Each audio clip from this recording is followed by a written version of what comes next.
నమస్తే. ఉమ్మడి రాజధానిగా హైదరాబాద్ ఉంటూ రెండు కూడా విడిపోయిన తర్వాత కూడా ఈ మధ్య కాలంలో జరిగినటువంటి ఒక తెలంగాణ ఎలక్షన్స్ అయినప్పటికీ కూడా సర్వత్రా ఆసక్తి మాత్రం ఆంధ్ర రాజకీయాలపైనే ఉన్నాయి. అయితే బెట్టింగ్లు కావచ్చు, ఇంకేమన్నా కావచ్చు, ఆంధ్ర రాజకీయాలను మాత్రం చాలా ఊపేస్తున్నాయి. అయితే ప్రస్తుతం ఉన్నటువంటి ఒక వైసీపీ ఏదైతే అధికారంలో ఉందో వై నాట్ 175 కాస్త కొంత వణుకుడు ధోరణితో వై నాట్ 7 or 5 అనే స్థాయికి దిగజారింది అనే మాటలు మాత్రం మనకి వినిపిస్తున్నాయి. అయితే వాటి మీద పూర్తి వివరాలు ఇప్పుడు చూద్దాం. సార్ నమస్తే. నమస్తే అండి. సార్, మొత్తానికి వై నాట్ 175 అంటే వాళ్ళు ఏదైతే పదవిలోకి వచ్చిన తర్వాత 151 సీట్స్తో ఇప్పుడు ధీమా ఇంకా పెరిగి అది కాస్త వై నాట్ 175 అన్నట్టు వెళ్ళిపోయారు. కానీ దరిదాపున ఒక 3-4 నెలల నుంచి మాత్రం ఒక వణుకుడి ధోరణితో, అది కూడా చాలా ధీమా అనేది కూడా పోయింది. బిఫోర్ 5 to 6 months బ్యాక్ ఉన్న వాయిస్ వేరు, ఇప్పుడు వినిపిస్తున్న కూడా వాయిస్ వేరు. ఇప్పుడు వై నాట్ 7 or 5 అంటే సింగిల్ డిజిట్స్కి పరిమితం అయిపోయినట్టు కనిపిస్తూ వస్తున్నారు. ఇది ఎందుకంటారు? ఇదేంటంటే మెయిన్గా జగన్మోహన్ రెడ్డి రాజకీయ అపరిపక్వంగా నిర్ణయాలు తీసుకోవటం వల్ల ఈ పరిస్థితి వచ్చింది. ఒకటి పాలనా వైఫల్యం, అంటే గవర్నెన్స్లో జగన్మోహన్ రెడ్డి పూర్తిగా ఫెయిల్ అయ్యాడు. గవర్నెన్స్లో ఫెయిల్ కావటం అంటే ఇక్కడ 2 విషయాలు ప్రముఖంగా చెప్పుకోవాలి. ఒకటి ఏంటంటే శాంతి భద్రతలు పరిరక్షించడం, 2 అభివృద్ధి కార్యక్రమాలను ముందరికి తీసుకెళ్ళటం. అంటే శాంతి భద్రతల్ని పరిరక్షించడం ఎట్లా అంటే, ఎంత పెద్ద నేరం చేసినా మనవాడైతే వదిలేయ అంటాం, శాంతి భద్రతల్ని కాపాడటం కాదు. తప్పు చేసిన వాడిని ఖచ్చితంగా శిక్షించు అని చెప్పటం శాంతి భద్రతలను కాపాడటం. ఇక్కడ ఆంధ్రప్రదేశ్ రాష్ట్రం మొత్తంలో కూడా ఏం జరిగింది అంటే, తప్పు చేసిన వాడు వైసీపీ వాడైతే వాడికి ఒక చట్టం అమలవుతుంది. తప్పు చేసిన వాడు వైసీపీ వాడు కాకపోతే, మరి ముఖ్యంగా తెలుగుదేశం వాడైతే వాడి మీద వేరే సెక్షన్లు వస్తాయి. దేశం మొత్తంలో కల్లా అత్యధికంగా ఎస్సీ ఎస్టీ అట్రాసిటీస్ కేసులు, అటెంప్ట్ మర్డర్ కేసులు, ఇవన్నీ రిజిస్టర్ అవుతున్న రాష్ట్రంగా ఆంధ్రప్రదేశ్ పేరు ప్రఖ్యాతులు పొందింది.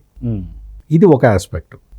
రెండోది ఏంటంటే ప్రజలకు కావాల్సింది సంక్షేమము, అభివృద్ధి.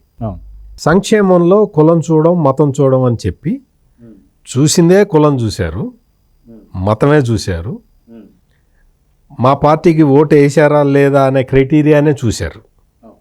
ఇవి చూసి ఇవ్వటంతో సంక్షేమం అనే ఒక అస్త్రం నిష్ఫలం అయిపోయింది. దానివల్ల ఎటువంటి సోషల్ చేంజెస్ రాలేదు. సోషల్ చేంజ్ అంటే పేదరికంలో ఉన్నవాడు అభివృద్ధి చెందాలి, తన కాళ్ళ మీద తాను నిలబడాలి. అప్పుడే ప్రభుత్వం ఏదన్నా సహాయం చేసిన దానికి అర్థం పరమార్థం ఉంటుంది. అటువంటిది ఏమీ లేదు. ఎందుకు లేదు అంటే, పార్టీని చూసి పార్టీ కార్యకర్తలకే ఇచ్చారు కాబట్టి అది కూడా లేదు. ఎట్ ద సేమ్ టైం అభివృద్ధి చేయాలి. అభివృద్ధి చేయాలంటే మనం చూస్తున్నాం, నీటిపారుదల ప్రాజెక్టుల సంగతి పక్కన పెడితే కనీసం గ్రామాల్లో రోడ్లు కూడా లేవు. అటువంటి పరిస్థితిని మనం చూస్తూ ఉన్నాం. అందువల్ల అన్ని రంగాల్లో, అంటే రాజకీయంగా, సామాజికంగా, ఆర్థికంగా, పాలనాపరంగా అన్ని రంగాల్లో జగన్మోహన్ రెడ్డి విఫలమయ్యాడు. దీంతో ఏమైంది అంటే, ఈ ప్రజల వ్యతిరేకత స్పష్టంగా కనపడుతున్నది. ఈ ప్రజల వ్యతిరేకత కనపడుతున్న ఈ సమయంలో ఆయన ఏం చేస్తున్నాడంటే, ఈ బ్లేమ్ అంతా కూడా ఎమ్మెల్యేల మీదకు తోసేసి తను సేఫ్ అవ్వాలని ప్రయత్నం చేస్తున్నాడు. ఈ కారణం వల్ల పార్టీలో మొత్తం సంక్షోభం నెలకొన్నది. పార్టీలో మొత్తం చర్చ జరుగుతున్నది. వాళ్ళ నాయనకి టికెట్ వస్తుందా రాదా, ఇదే చర్చ. అందువల్ల ఏమైందంటే, వైఎస్ఆర్ కాంగ్రెస్ పార్టీ మొత్తం కూడా ఒక రకమైన అనిశ్చితిలోకి వెళ్ళిపోయింది.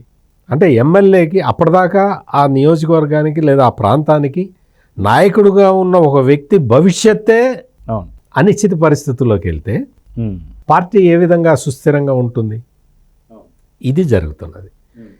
ఈ పరిణామాలన్నీ జరుగుతున్న నేపథ్యంలో తల్లిని చెల్లిని ఇంట్లో నుంచి వెళ్ళగొట్టడం, అంటే ఆస్తి పంపకాల్లోనో ఏదో తేడా వచ్చేసి చెల్లికి ఆస్తిలో వాటా ఇవ్వకపోవటం వల్ల ఆమె పక్కకి వెళ్ళిపోయి ఇప్పుడు జగన్మోహన్ రెడ్డి చెల్లెలు వైఎస్ షర్మిలకి ఇప్పుడు ఒక అవకాశం వచ్చింది. ఆ అవకాశం రావటంతో ఆ అవకాశాన్ని ఆమె అందిపుచ్చుకుంది.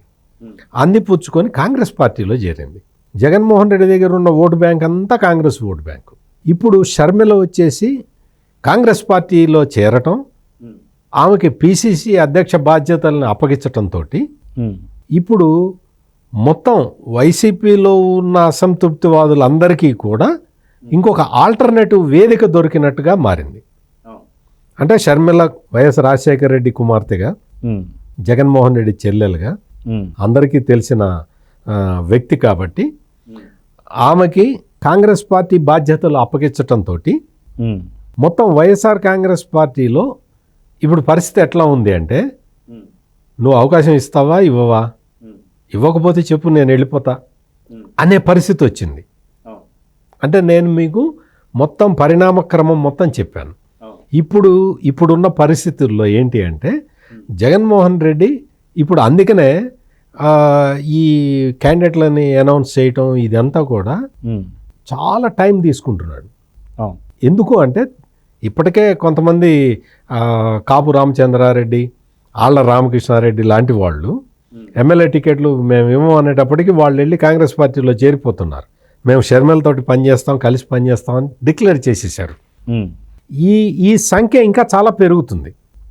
ఆ పెరగటానికి మొత్తం కూడా జగనే దానికి సహాయం చేస్తూ ఉన్నాడు. అంటే వీళ్ళందరికీ ఉన్న లీడర్లందరికీ టికెట్లు ఇవ్వకుండా వాళ్ళకేవో కండిషన్లు పెట్టడం వల్ల వాళ్ళకి టికెట్లు రాకపోవటం వల్ల వాళ్ళు అసంతృప్తికి గురై వాళ్ళు బయటికి వెళ్ళిపోతున్నారు. నిన్న మొన్నటి వరకు వాళ్ళకి బయటికి వెళ్ళి ఏం చేయాలి, ఇక్కడే ఉందాం అని ఏమన్నా ఒకళ్ళిద్దరు ఆలోచించి ఉంటారు. జగన్మోహన్ రెడ్డి టికెట్ ఇవ్వకపోయినా సరే ఏం చేస్తాం, ఇంకెక్కడికి పోలేం కదా, ఇక్కడే కంటిన్యూ అవుదాం అని ఆలోచించి ఉండవచ్చు. కానీ ప్రస్తుతం ఏంటి అంటే వాళ్ళకి షర్మిల రూపంలో ఆల్టర్నేటివ్ దొరికింది.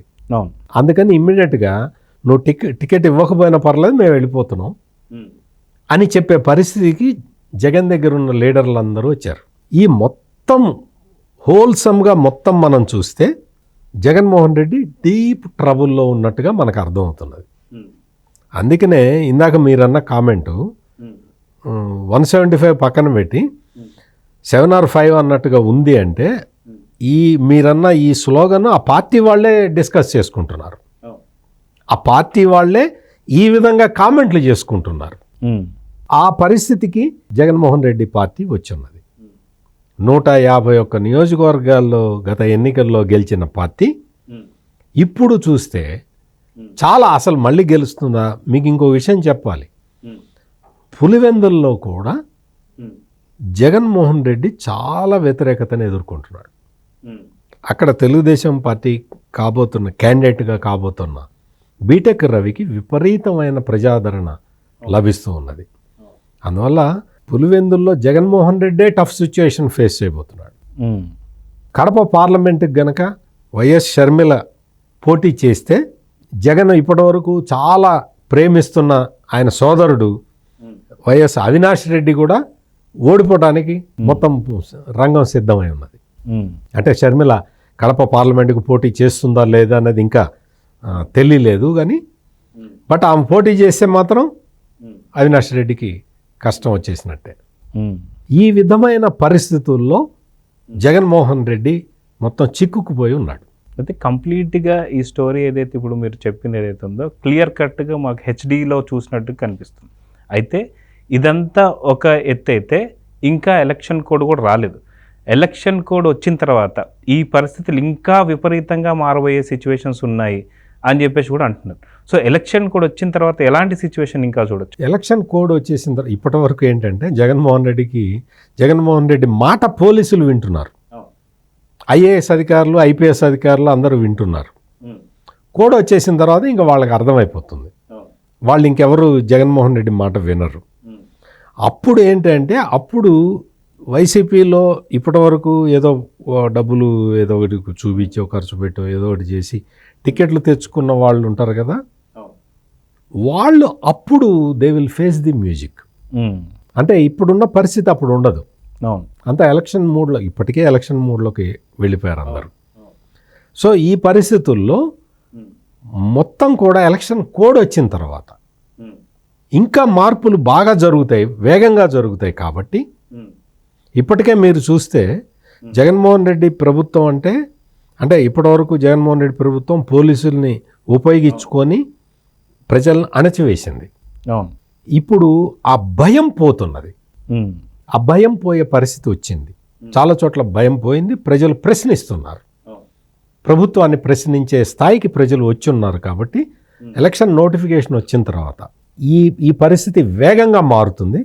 అప్పుడు మొత్తం వైసీపీ గ్రాఫ్ ఇంకా పడిపోతుంది. అయితే చాలా ప్రాంతాల్లో చూస్తూ వెళ్తుంటే ఎక్కడైతే పోలీస్ డిపార్ట్మెంట్ ఏదైతే ఉందో ఇప్పటిదాకా గవర్నమెంట్కి సపోర్ట్ చేయాల్సిన పరిస్థితి, వాళ్ళు చేయాలని అనుకోకపోయినా సరే పరిస్థితులు అలా అనుకూలిస్తూ వస్తున్నాయి. కానీ చాలామంది పోలీసు వాళ్ళు ఏదైతే అంటున్నారో, ఎవరైతే మనకు పబ్లిక్ టాక్స్లో చూస్తుంటే వాళ్ళు అంటున్న మాట ఒకటి ఏంటంటే, మనం తప్పక చేయాల్సి వస్తుంది, ఒక్కసారి ఎలక్షన్ కోడ్ గిన వస్తే మేమేంటో చూపిస్తాం, అసలు ఎలాగా విన్ అయిద్దో మేము చూపిస్తాం అంటూనే అసలుకి ఈసారి ఎప్పుడూ లేనటువంటి సైలెంట్ ఓటర్స్ ఎక్కువైపోయారు.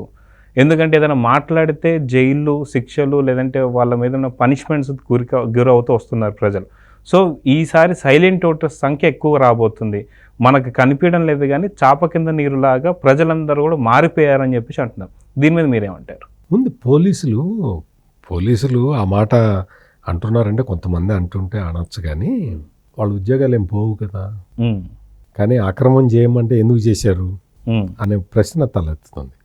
అందువల్ల పోలీసులు మారాలి అంటే పోలీసులు ఆటోమేటిక్గా మారతారు. అధికారం ఎవరి చేతుల్లో ఉంటే వాళ్ళ చేతుల్లో మారే పరిస్థితి వచ్చింది. కానీ పోలీసుల్ని ఎక్సెస్గా వాడింది జగన్మోహన్ రెడ్డి ప్రభుత్వం. పోలీసులు ఇప్పటికైనా కానీ ఒక ఒక ఒక అంచనాకి రావాలి. పోలీసు ఉద్యోగం ఎవరు తీసేయరు కదా, ఎవరు తీసేయలేరు కదా. మహా అయితే మంచి పోస్టింగ్ ఇవ్వరు, లేదా ప్రెషర్ ఏర్పడుతుంది అనుకోవచ్చు కొంత. నీకు అవన్నీ కూడా మరి పోలీసులే ఒత్తిడికి లొంగిపోతే సమాజం ఇంకెవరు చెప్పుకోవాలి? అందువల్ల పోలీసులు ఇప్పటివరకు తప్పే చేశారు.